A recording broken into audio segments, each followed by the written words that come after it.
Hello everyone. Two more attendees joined us, so we will start.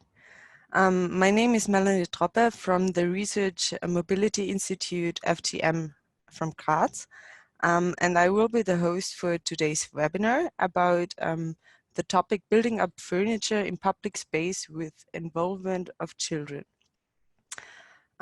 It is part of the METAMORPHOSIS project, and our today's presenters are Katia de Gennaro and Angelika Butcher, sorry for that, from Murano. If you do have any questions, you can use the chat, just ask the question there and we will try to answer them at the end of our session. Don't be shy, and now I hand over to our presenters. Hello. Hello.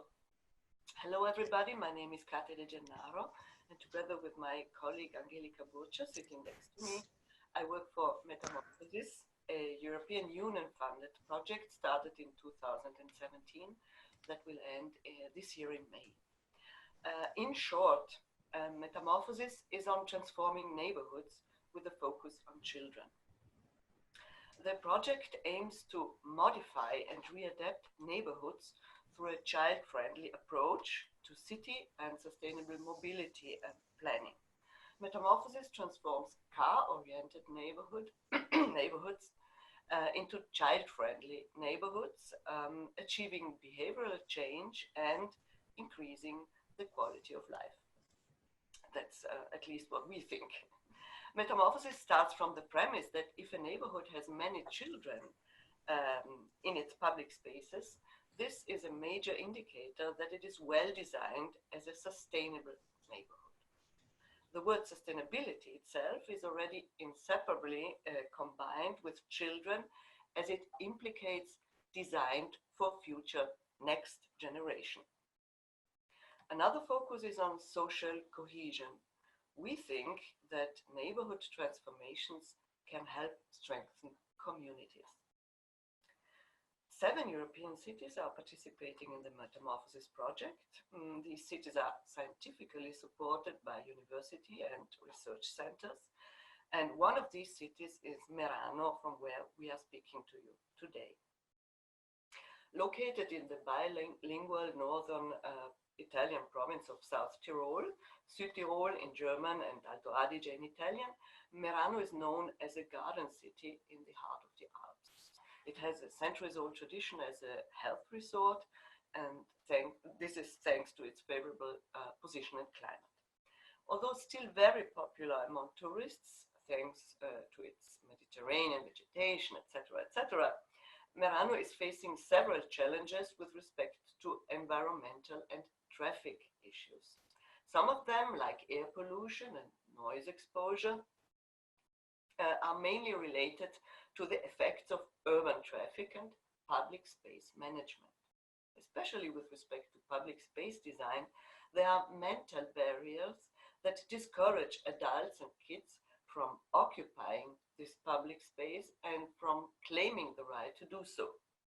Often public spaces in cities are believed to belong to transportation or to be reserved for official events. So what METAMORPHOSIS Murano tries to do is opening minds to the existing variety of options as far as public space management is concerned. Now I hand over to Angelika. Hello, also from my side. I would like to give you a short overview on how the webinar is structured. If there are urgent questions which are linked to a specific topic, we will answer them immediately. Otherwise, there will be time for discussion at the end of the webinar. So I will shortly introduce why involving children in the co-production of public space, and then give you also an insight into 2 projects we have developed during these 2.5 years. What does it mean to turn a construction site in public space into a learning and meeting point? So we asked ourselves, how do children see and observe the world, and which point of view do they have? What do they need? One important aim is to take children and their desires and vision seriously and to take them into account when we speak about transformations of our and their public space. Kids should not be seen as consumers. They should rather be considered as partners in designing our and their environment. So Metamorphosis can set a starting point for this. But actually, in these months, we also think about how these moments can help to create a long-term challenge.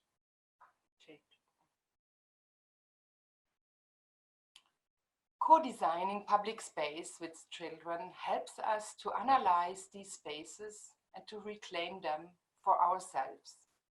Public spaces in our cities are getting more and more privatized and driven by private interests. So in the workshops with the children, we also discuss what role public space has and to whom the space belongs. It is a space where different desires, wishes and needs of people coexist. Public space is a shared space, and we should take this into account when we use, meet and shape also these spaces. So co-designing a public space with children therefore helps to achieve more consciousness for the kids and for us about the function of these spaces. If children are involved in designing and building their public furniture, they create a different relationship with the place and the object.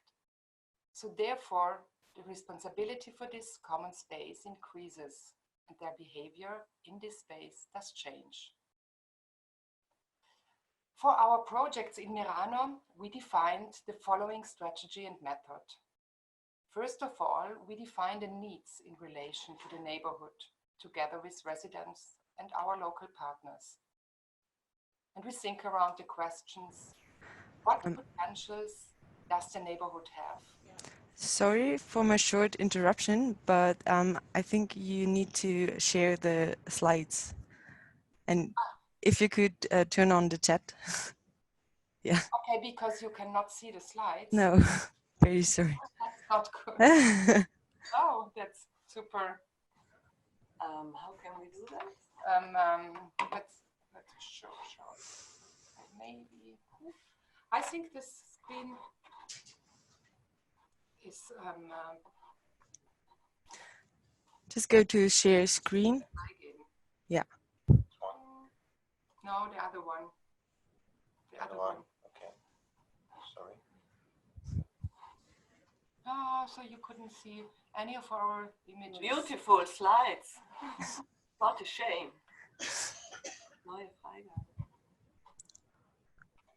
No, it's always the double one. How, do you see now two screen, like two PowerPoints or? Yes. Two. Oh, yeah, sure. This one. This one. Okay.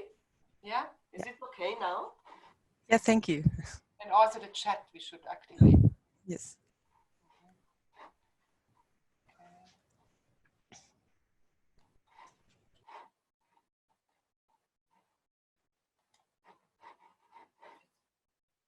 Sorry, but where is it?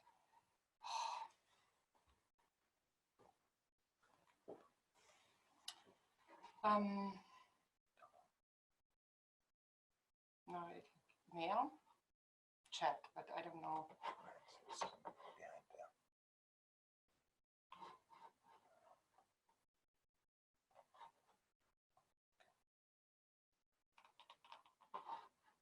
We are supposed to see the PowerPoint slide at the moment. We only see the speakers. Okay. Okay. Yeah. Sorry. Good. So now, yeah. So for our projects in Murano, we defined the following strategy and method. First of all, we defined the needs in relation to the neighborhood, together with residents and our local partners. And we thought about the questions, what potentials does the neighborhood have?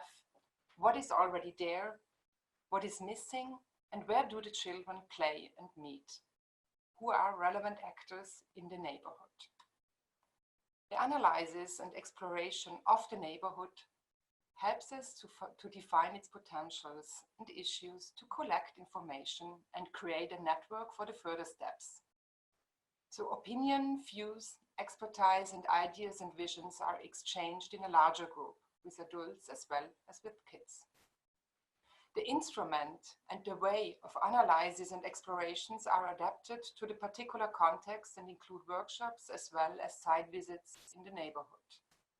In this step, the first artifacts, drawing, photos and videos are produced as documentation. So in the next step, we analyze the information gathered in this first step, and we go through the collected data and discuss them in smaller groups. And then in this phase, we also define the general goals, work on the implementation plan, and choose the partners we want to involve in the realization of the project in the neighborhood. The next two steps, they include the implementation, so the placemaking with the children in collaboration with the adults, and the public presentation of the results. So our strategy is not a top-down strategy, but the opposite. It's much more a process-oriented teamwork, because we need to understand together what a particular place and neighborhood does require. Now I would like to explain you in a more detailed way our first example. And this first example is the skate ramp in the Obermais neighborhood. Let me say first some words about where we are and about Obermais. And the Brunnenplatz. The Brunnenplatz is the main square of Obermais. On Brunnenplatz, we realized the skate ramp. And Brunnenplatz and Obermais is an upper-class neighborhood of Murano, quite close to the old town. The square, you can say, is the heart of the neighborhood. There are shops, as well as cafes, restaurants, public schools, a community center, the youth center and the post office. But what is missing on Brunnenplatz, also it's a public space, but what is missing there is the public space. So the place, this public space, so the space where to meet and where also to play in the open air. Let me show you first now a short video which does tell in detail a bit about the project.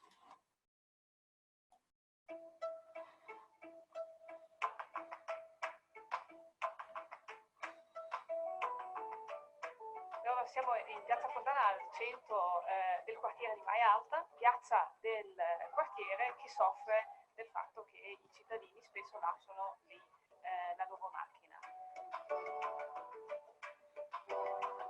Il problema è che è uno spazio riservato ai pedoni e a causa del fatto che ci sono le macchine è diventato uno spazio di transito e non una vera e propria piazza. Metamorphosis dunque ha accolto la proposta del comitato di quartiere di trovare una soluzione, di costruire una soluzione insieme a tutti quelli che usufruiscono la piazza. E dunque si è fatto un workshop al quale hanno partecipato i ragazzi della scuola limitrofe, hanno partecipato i contadini che una volta alla settimana vengono qui per un mercato, hanno partecipato i commercianti della strada vicina e anche qualche rappresentante dei tassisti del comune. I bambini che hanno partecipato a questo workshop volevano costruire una rampa. Per loro c'era da tanti anni questo grande desiderio di avere una rampa skate. E dunque i partecipanti di questo workshop hanno deciso di costruire questa rampa.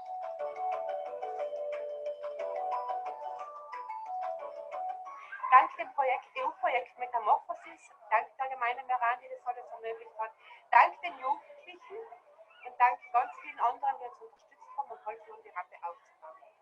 Anlass dieses Workshops ist eigentlich im Grunde öffentliche Plätze der Bevölkerung und den Kindern, Jugendlichen, den Erwachsenen zurückzugeben oder zurückzuerobern, anstatt das wild gepackt wird, das wilde Packen oder das wilde Luftfahren zu unterbinden.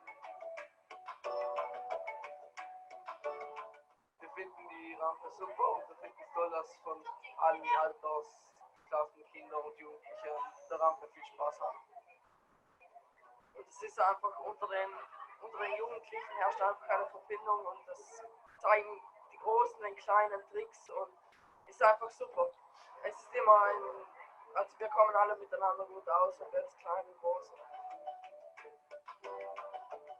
È molto importante che ci siano degli spazi pubblici all'aperto dove anche i ragazzi possono sostare e passare il loro tempo libero, perché non ci siamo solo noi adulti con le nostre esigenze di mobilità, ma ci sono anche loro che vogliono godere dell'aria aperta che abbiamo qui a Merano. Quindi hanno bisogno di spazi come questo in Piazza Fontana dove poter stare con i loro amici.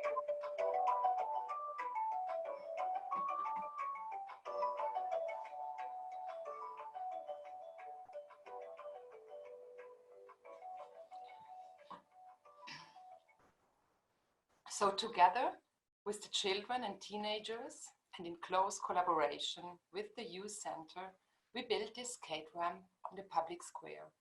The square became a public construction site for more than 1 week. The idea had been born a few months before in a vision building workshop with adults and children. So in this workshop, it had turned out that having a skate ramp in the neighborhood was something the kids and teenagers had always desired. All stakeholders of the square had been invited to the vision building workshop, and very different needs and requirements had been expressed.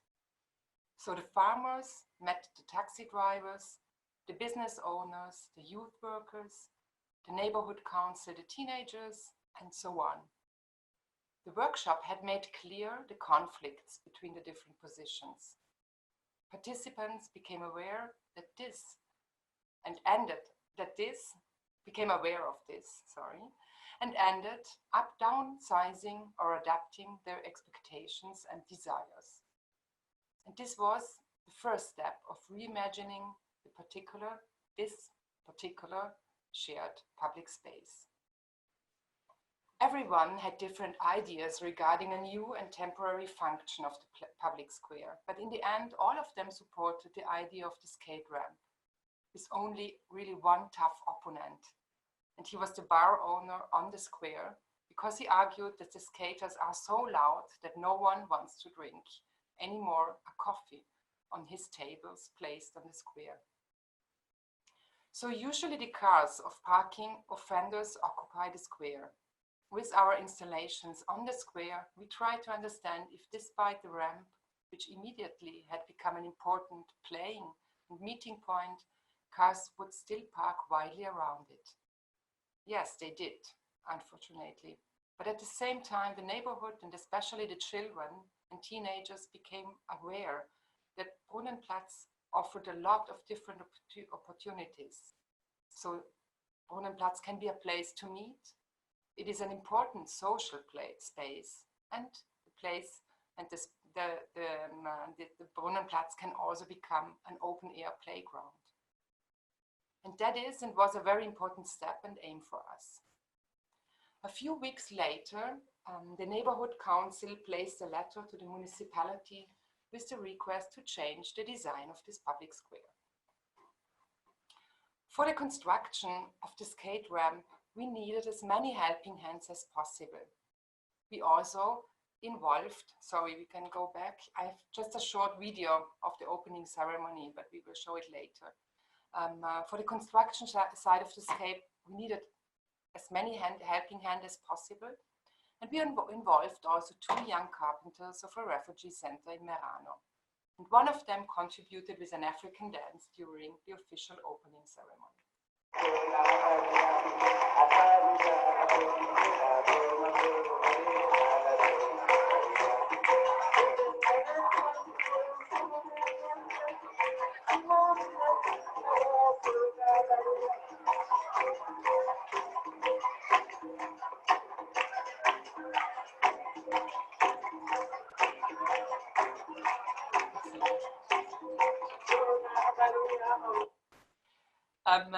So it was curious to observe the simultaneity of African rhythms, the cotton candy, the DJ, and the participation of the inhabitants of this high-class neighborhood. This integration of different cultures and generations in the public space has changed also the perception of this very particular space. And it was possible to assist simultaneously to expressions and rituals of different cultures. So for a moment, the image and perception of Brunnenplatz changed in a fundamental way. This was very, very nice for us. Finally, let me introduce to you the long-term and implementation process we worked out for the Vigilius neighborhood. This neighborhood is characterized by a very mixed and international residential population. Mostly working class people live there together with old established residents who started their housing co-ops in the 70s. And today, next to these houses, there is also a refugee center. So the neighborhood is quite distant from the old town and city center of Murano. The Vigilplatz is not a public square with infrastructures. It's far from it. There is no public infrastructure except a shopping center. So the residential area has a lot of green surfaces, but most of them are private gardens with a lot of signs that indicate that it is forbidden to play ball and it is forbidden to step on the grass. So on the one hand side, on Vigilplatz, there is a lot of free space that is also well distributed, but at the other hand, this space is has not a social function for the community. So there is no real place to meet. There are only defined areas where the children can play with indication of certain hours of the day, so between 8 and 12 and 3 to 7 p.m. And on the same spot, also the dogs do their businesses. A very important partner for the implementation of the project in this neighborhood was the educational agency Fondazione UPAD for us. They organize services and projects for adults and children in different neighborhoods in Murano. What we did there, first of all, we organized a 3-day planning workshop with the children of the neighborhood. The children first observed and analyzed public space. They photographed it, they described it with drawings and guided us to their secret and favorite spaces in the neighborhood. We were quite surprised when they showed us the McDonald's restaurant on a busy road as one of their favorite space. It's far away from the green areas. But they told us that they like this space because there is a small playground and also a separate room with video games where they can play for free. In a further step, the children developed ideas on how to use public space in their neighborhood in a different way and how to transform them into places where they can meet and play. They thought a lot about infrastructures like a bike sharing point, new swings, trampolines, a pizzeria, and better signed cycle paths. We decided to work on 3 ideas and sketch them with cardboard models. First, a stage of events for events in public space, an oversized climbing structure, and a multifunctional mobile structure on wheels that bakes and sells pizza. But also at the same time is an exchange point for toys, a bicycle repair point, and can also become a stage. We explained these ideas to the representatives of the local council on the last day of the workshop, and also several times in neighborhood meetings. So together, in the next step, we decided to realize this multifunctional mobile furniture structure for this neighborhood. A company produced the metal structure of the tables and benches on wheels, and during an open-air painting shop, we realized the patterns for the wooden panels together with the kids.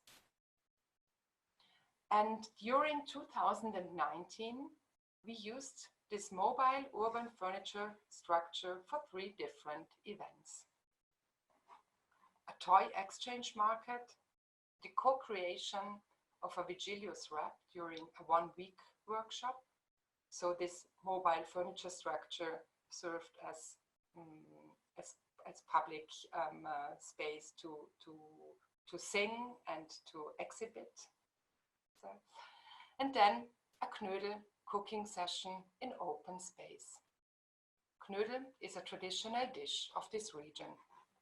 Maybe let's go back first and then maybe let's go back. Okay. For the open air knödel party, we involved Anna Gamper. She lives in the district since the 70s and has today no more contact to the younger generation since the kids left the house. She had a lot of prejudices on the kids, which are today from different cultures and speak a lot of different languages. During the cooking section, it was incredible to see the respect the kids brought with them for Anna Gamper, and also in what a motherly and kind way Anna Gamper met the kids. There's also a short video, so you can see more the atmosphere of this knödel party.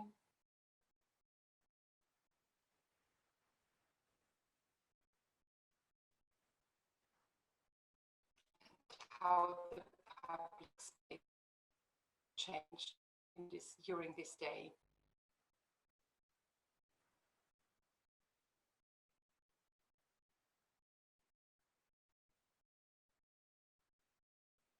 Okay. For the composition of the Vigilius rap, we invited the musician and songwriter Matteo Iamonno and the theater expert Alessandra Podesta. For 1 week, during an open-air lab, we discussed together with the children what it means to be strong, what it means to be wise, and what it means to have courage.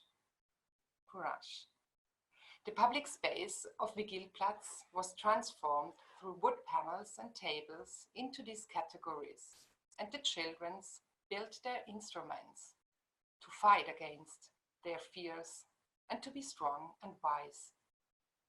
So, first of all, we discussed and shared stories together. And then in a second step, Matteo Iamonno wrote with the children together a very personal text about each participant, and they presented it in a final concert. So what it is interesting that their very personal stories shaped the public space, and their story and body became a protagonist for more than one moment. The neighborhood council repeated in various public occasions this Vigilius rap. Together with the local network, the idea is now to use these mobile furniture structures in different spots and create opportunities of sharing, playing, meeting, and knowing each other step by step a little bit more. So already in the last year, the social cohesion in the neighborhood changed in a very significant way. Before I give the word back to my colleague Katja, I would like to end with a quote of architect and pedagogue Renate Stuffer. We have to deal with the anatomy, the function, and the metabolic processes of the city. The public spaces are therefore a mirror image of the health status of our society. Thank you. So before we share our lessons learned with you, I just wanted to say something I forgot earlier.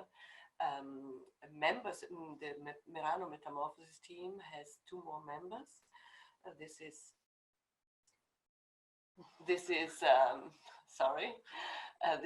our project manager, Philip Klevan. He's an engineer, and Monica Carmen. She's an architect. So we are 4 members in this team. So we would like to share with you our lessons learned. And our first lesson learned is that in our workshops we saw that it is worth it to dedicate effort and time to listening to all opinions related to a specific situation or a specific place.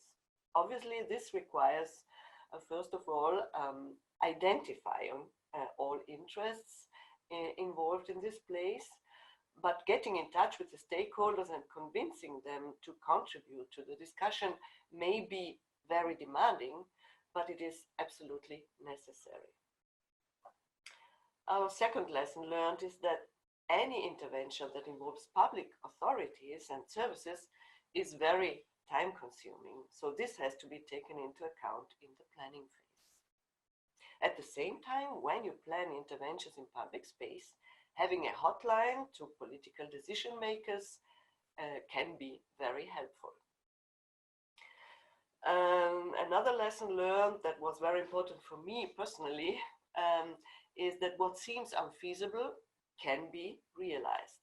This is especially true with respect to children's desires, because children can easily find a direct way to adults' hearts, especially their parents' hearts, and also because to be against children's needs and demands isn't socially well accepted. Something we learned with respect to the skate ramp in Obermais was that safety issues are not always easy to solve, and it requires some courage to perseverate and take risks. Daily life routines are hard to die, but they can be cracked if stakeholders are encouraged to share their opinions and experiences and to learn from each other. Residents are experts on specific places and their problems, but they are no experts when it comes to the solution of these problems. And last but not least, common and shared activities create social cohesion. So thank you for listening to this webinar, and if there are any questions, please use the chat box and we will be happy to answer the questions. We did get, thank you for this very nice presentation. We did get already 2 questions. So one question is about, is there some guideline on what is needed to work it out? So do you have any guideline, or did you use any guideline, or? The recipe, we use the little recipe. No, we prepared these dumplings in the open space. We arranged sort of an open space kitchen. As you saw in the video, kids helped cutting all the ingredients, and then we cooked them in boiling water. Philip brought a gas fireplace, and we cooked them there. We boiled the knödels, and then we ate them on the spot. So I mean, that's just the knödel recipe, I think. No, but it was also very important, this involvement of different generations. I think this was a crucial point, or also it was our aim to to find a setting, or to plan a setting where it is possible that the older generations, so the people who live in the housing co-ops from the 70s, who are there since this neighborhood was born, and these people share some moments with the kids who are like first or second migration. So this was like a crucial point, also like how to bring with these different moments people together. And the street furniture, yes, maybe you cannot not see them, but like we cooked, we used the street furniture for the knödel party, for the Vigilius wrap, for the toy exchange market. So in 2019, we planned different moments where we use the street furniture, but also give kind of inputs to the people, how they can, like to the neighborhood, how they can use it, like from now, like from 2020 onwards. So like these 3 moments, they have been like, let's say, like some inputs from our part. And our project manager and engineer, Philip, just told me that we had the construction plans for the skate ramp and also for the street, this mobile furniture, if anybody is interested. So Carl, maybe this was your question. No. No, I already. So, and if we have planned to go further, let's see. It depends what is also the will of the municipality of Murano. If we go further and then do design plan. Sorry, we have just like there are some questions you mentioned at this time. Well, the kids who participated in the Cannoli party and in the rap, they attend meetings organized by UPAT. Angelika mentioned this agency before. They organize services and classes and activities for kids in several neighborhoods in Murano, and they were our main partner in the Vigilviertel, where we realized the rap and the Knödel party and so on. And these kids who attend the meetings organized by UPAT also participated in our activities because we organized them together with UPAT. And where we store them, now it's stored like in the garage, but the plan, or also already in autumn, we made a test that sometimes for 1 or 2 weeks we place them in the neighborhood, and the people can use it, can also bring it from one spot to a next spot, and we will, like, when it's getting a little bit warmer, we will go on with this experiment, that this furniture will become part of the public space in the city, like in this neighborhood. And like how we measured this, that it built a stronger social cohesion in a very, like, for us, not like in a crucial, like we had really a lot of feedbacks from the people who work there with the kids, and they told us that it's completely like it completely changed the contact, but also how to get into relation with the kids, that they listen, like that they listen more to each other, that they also want to realize things in the neighborhood, that they are much more consciousness about the neighborhood, and that that they are stronger together, and also the relationship between the adults and the children did changed in a very significant way. So yeah, this is like one of our feedback, and but we asked this specific question to the manager of UPAT and also to the chairman of the neighborhood council, and they told us that the atmosphere in the neighborhood had changed, and especially the relationship in the children's group that attends the UPAT activities, for example. And for the logistical question, I'm wondering if people and residents from Murano, they speak both Italian and German. 50-50. It's 50-50. Exactly 50-50. How is the cafe owner thinking now? I think he didn't change his opinion. Oh, he's very happy we moved the wrap away. No, he didn't change his opinion. He was like a hardcore opposition against the skate ramp.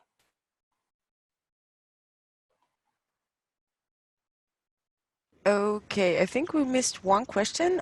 Did you need permission from the municipality to intervene? With the skate ramp? Yeah. Yeah, sure. Okay. And that was also maybe the thing that Katja mentioned before. So it was good, or like it was very helpful for us in Murano, that like METAMORPHOSIS, that the municipality of METAMORPHOSIS, like the Municipality of Murano promoted the project Metamorphosis. So a lot of things had been possible also during this 2 years, 3 years. And the nice thing was also in Brunnenplatz, for example, that the police, like the police of the municipality, helped us a lot. That also the politicians really promoted the idea and also helped us to discuss with the people and with the neighborhood. And the mayor came to the inauguration party and so on. So there was a lot of support by the political decision makers. So are there further questions? Did we miss any question? I don't think so. So thank you a lot for this very interesting presentation and for the answering of the questions. I'm happy to promote that this webinar will be held in Italian as well right now, like in at 12 o'clock. Yes. If someone wants to listen to it again in Italian, you're welcome. I will show to you the upcoming events if you want to participate in any further webinars. So just let me screen the share.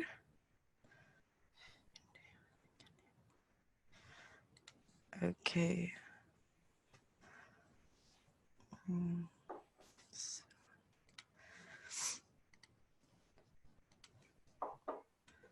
So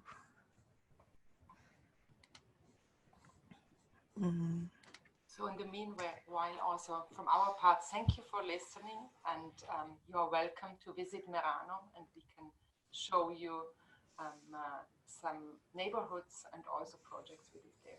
Thank you very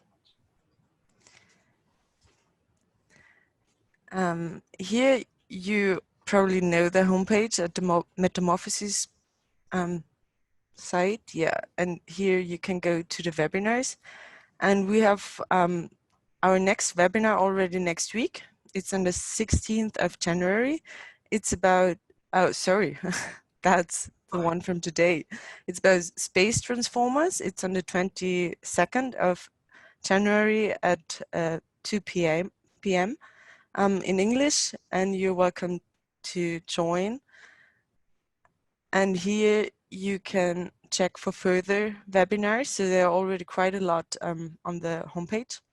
So just have a look, and maybe we will see you at the next webinar. And thank you for this very good presentation. We're all very inspired now. Thank you. Bye-bye. Bye. Thank you. Bye.